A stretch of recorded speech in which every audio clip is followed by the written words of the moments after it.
ने चर्चा की, कल लोगों ने चर्चा की, मैंने कह दिया मैं माला वाला नहीं पहनता इसलिए मेरा सम्मान मत करना। कहा था ना ये बात मैंने। अरे भैया मैं कहता, मैं इसलिए नहीं कहता कि आपके दिल को ठेस लगे, मैं ये भी कहता हूं प्रसाद यहां मत चढ़ाओ, और जो चढ़ाओ उसको ले जाओ, जो यहां चढ़ाओ उसको ले जाओ, व्यवस्था करेगी कमेटी, और ले जाकर के जो आपको बेचारे जीव जंतु पशु पक्षी मिले उनको खिला दो। देखो वृंदावन में सब बड़े बड़े भंडारे होते, बंदरों को खिलाया जाता है, गौ मैया को खिलाया जाता है। क्यों? इंसान खा के भूल जाएगा, जानवर खाएगा तो मैं याद रखेगा। और मैं एक निवेदन के साथ कहता हूँ साहब, मर जाने के बाद कुछ नहीं होगा, क्योंकि जीते जी हम जो कुछ कर ले वही साथ जाएगा, क्योंकि मरने के बाद पशुओं की खाल काम आती है, इंसान किसी के काम नहीं आता, उसकी राख भी मरघट में जल जाती है। आता है क्या किसी के काम? बोलिए जी। बकरा की खाल नाल तबला हेतु आई है, बाघ की खाल संत छाला हेतु आई है, शेर की काल बिछावे हेतु आई है, अब भालू की खाल साल स्वेटर हेतु आई है, भेड़ की खाल कंबल बनावे हेतु आई है, अगवाह की खाल गिटार मड़वे हेतु आई है, लेकिन मानुष जाई ऐसी खाल काहू कामना।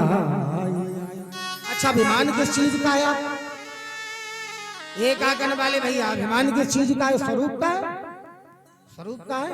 जवानी में कितने सुंदर थे, बुढ़ापे में शकल देखना, जवानी में कितने सुंदर थे, बुढ़ापे में शकल देखना।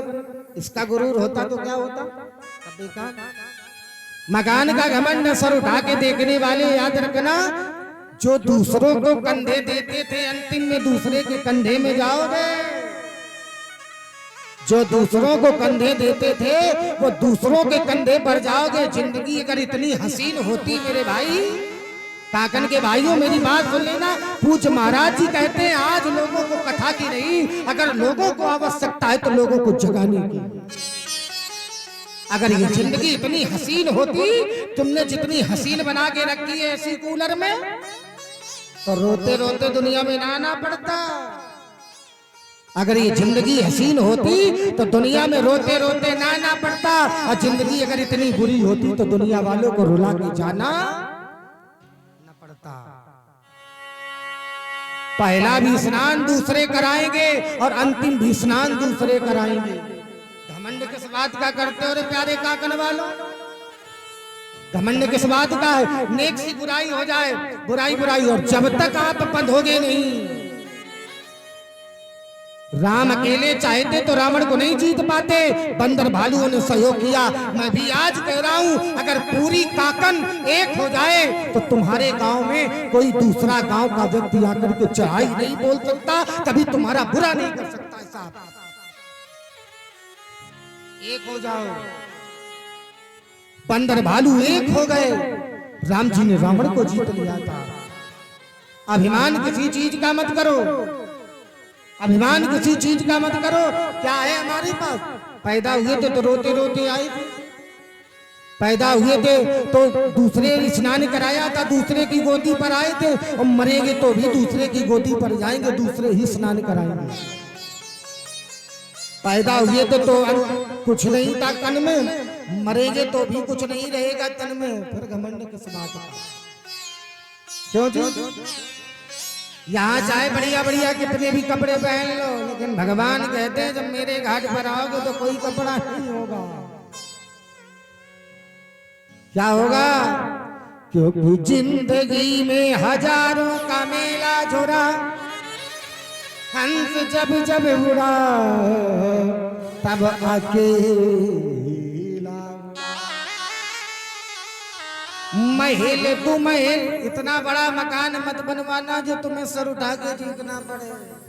चाहे जितना कमाना, जितनी भूख है उतना ही खाओगे। मैं अपने घर वालों से कह देता हूँ, जितनी भूख है उतना ही खाओगे, ज्यादा नहीं खा पाओगे। चाहे 50 लाख कमाना, मकान का सुख एक ही मिलेगा, चाहे 50 बनवा के खड़े कर लेना। महल दो महल खड़े के खड़े रह गए, और हीरे मोती जड़े के जड़े रह गए। अंत में लखपति को न धेला मिला, अरे हंस जब जब उड़ा तब अकेले ही उड़ जाओगे। जाओगे कि नहीं जाओगे? अकेले आए हो, अकेले ही जाओगे। कौन कौन जानता है? सबको ही जानता है। और अगर न मानना तो मरघट पर जाकर के देख लेना साहब, विचार करके देखना। तुमसे भी बड़े बड़े यहाँ लोग जलाए जा चुके हैं। चैत बैसाख के महीने में ऐसे उड़ते हैं साहब, लोग कहते हैं साहब जो अभिमान में जीता था आज मट्टी में उड़ रहा है। सबको उड़ना पड़ेगा। द्रौपदी ने चारों ओर देखा, आइए कथा में कुछ नजर नहीं आया, कुछ नजर नहीं आया। नजर भी क्यों आएंगे? जब मुसीबत आती है ना तो हजार रिश्ते टूट जाते हैं, हजार रिश्ते चले जाते हैं। हम लोग कहते थे महाराज मोदी जी खराब है, महाराज योगी खराब है, तुम कितने अच्छे हो। अभी हमारे वृंदावन में लोगों ने कहा, महाराज मैं वृंदावन की बात बताऊं, अभी हमारे वृंदावन में लोगों ने कहा कि हमारे यहाँ की सांसद बड़ी खराब है हेमा मालिनी। बोले क्यों? बोले गाँव और फुटपाथ पर लोग घूमते, कूड़ा डालने की कोई व्यवस्था नहीं है। तो हमारे यहाँ की सांसद जी ने क्या किया कि स्टील के बड़े बड़े पाइप में लगा करके अब बढ़िया कूड़ा फेंकने की व्यवस्था बढ़िया चकाचक करवा दी पूरे वृंदावन। 3 महीना नहीं हुए न पता चला उस ड्राम का और न पता चला कूड़ा फेंकने वाली वस्तु का। दोष दूसरे पर लगाते, यूज करने की ताकत तुम में नहीं। देखना अपनी वस्तु व्यक्ति कितने बड़े बड़े प्यार से अगर अपने घर में एक कूलर भी चलाएगा ना और कहीं निकल के जाएगा तो हाल ही बंद कर देगा। यहाँ कूलर चाहे जितना चले रहे, दूसरे की वस्तु का यूज ऐसे करो कि हमारी वस्तु है। और वैसे ही बता है जैसे दूसरे की वस्तु की यूज आप कैसे करते हो पता है, बड़े कायदे से करते हो कि कहीं टूट ना जाए। वैसे ये भी शरीर किसका दिया है? शरीर किसका दिया है? भगवान का दिया है। किराया देना पड़ेगा, नहीं क्या होगा? जिंदगी एक किराए का घर है और एक ना एक दिन बदलना पड़ेगा। मौत जब तुमको आवाज देगी तो घर से बाहर निकलना पड़ेगा। चले जाओगे भैया घर से निकल करके बाहर, अगर बाहर निकल गए सब दर्द हो गया। प्रभु के चरणों में चलते हैं।